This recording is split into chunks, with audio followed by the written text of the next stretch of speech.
Wetin you go do? You go begin beg to take this wise decision. Waka comot, no, that one no dey enough. Shift, no, that one no dey enough. Stay there dey gist and take pictures with your phone. That's na madness.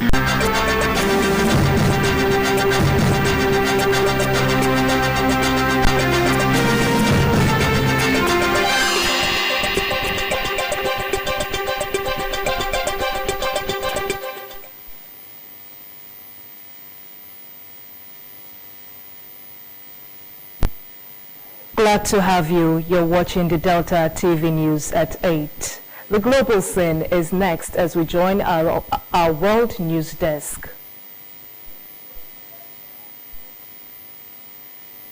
President Donald Trump has said the Gaza ceasefire talks were going along very well, despite no breakthrough in the latest round of indirect negotiations between Israel and Hamas in Qatar.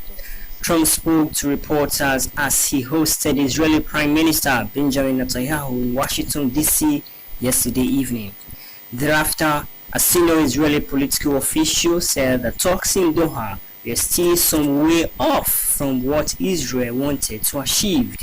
President Donald Trump has recently stepped up pressure on Israel and Hamas to agree a deal, saying he believes it will be done this week. As they met for dinner, Trump and Netanyahu were asked about Israel and U.S. proposals suggested earlier this year to permanently relocate Palestinians from Gaza. President Trump said he had cooperation from countries neighboring Israel, while Mr. Netanyahu said he was working with the U.S. on finding countries that would give Palestinians a better future. The proposals to force Palestinians out of Gaza has been met by condemnation from the UN, Arab leaders, human rights organizations, and Western governments. Arab countries led by Egypt have suggested an alternative plan involving massive reconstruction in Gaza while Palestinians stay there in temporary housing units. The UN has warned that the deportation or forcible transfer of an occupied territory civilian population is strictly prohibited under international law and tantamount to ethnic cleansing.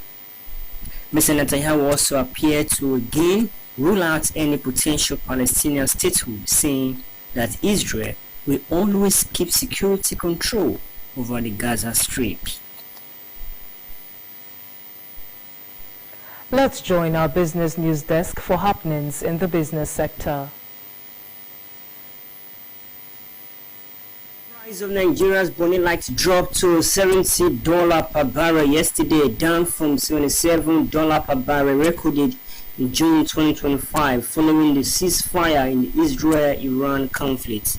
This development poses a significant challenge to the nation as the 2025 budget was benchmarked at 2.06 million barrels per day and $75 per barrel.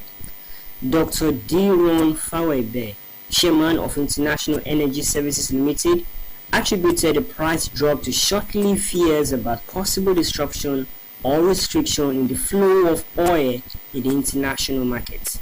He explained that speculation about meeting demand requirements led to the initial price increase, but the fears were short-lived, causing prices to drop. Professor Wumi Iledare, a professor of petroleum economics, noted that the geopolitical situation might inject a short-term risk premium into global oil prices. However, he added that sustained price escalation remains uncertain unless there is a tangible disruption to fiscal supply, particularly through the Strait of Hormuz. Regarding the impact on Nigeria, Professor Iledare said that while higher crude prices could naturally boost export revenues, they also risk fueling domestic inflation and encouraging fiscal complacency. He emphasized the need for structural reforms to mitigate potential macroeconomic vulnerabilities. In a related development, the International Monetary Fund (IMF) has called on Nigeria to raise more domestic revenue, improve its budgeting process, and expand cash transfers to lift millions out of poverty. In an article published yesterday, the IMF stated that Nigeria needs stronger and more sustained growth to lift millions of people out of poverty and food insecurity. The IMF also emphasized the importance of an effective budget framework, highlighting the need for realistic budget assumptions, strong expenditure management, and transparent implementation and reporting to strengthen accountability.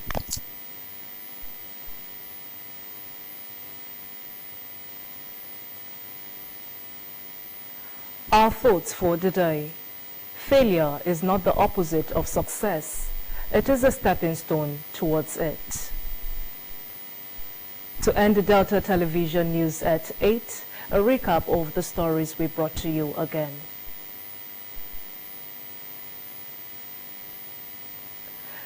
Ahead of the 2027 general elections, leaders of the All Progressives Congress, APC, in Delta North Senatorial District have resolved to ensure that the APC emerges victorious in the elections. In a meeting jointly hosted by the Deputy Governor of Delta State, Samande Onyeme, and Chairman of the party in the Senatorial District, Obueshi Adizwe Eluaka in Asaba. The leaders agreed that the district is respected by other senatorial districts in the state because the people speak with one voice through their votes. The state government has assured local and international investors that the state is a haven for businesses to thrive. The chairman, State Action on Business Enabling Reforms, SEBA, Steering Committee for Delta and Commissioner for Finance, Sir Fidelis Tilije, gave the assurance at a meeting of the team from the Presidential Enabling Business Environmental Council, PEBIC, and other key stakeholders from the private sector at the Government House, Asaba. Vice President Kashim Shettima has affirmed Nigeria's unwavering stance against nuclear weapons testing. And we also reported that the U.S. President Donald Trump urges ceasefire on Gaza conflict.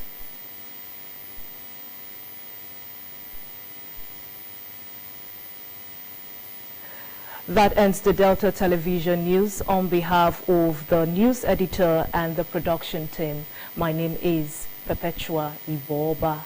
Thanking you so much for watching. Good evening.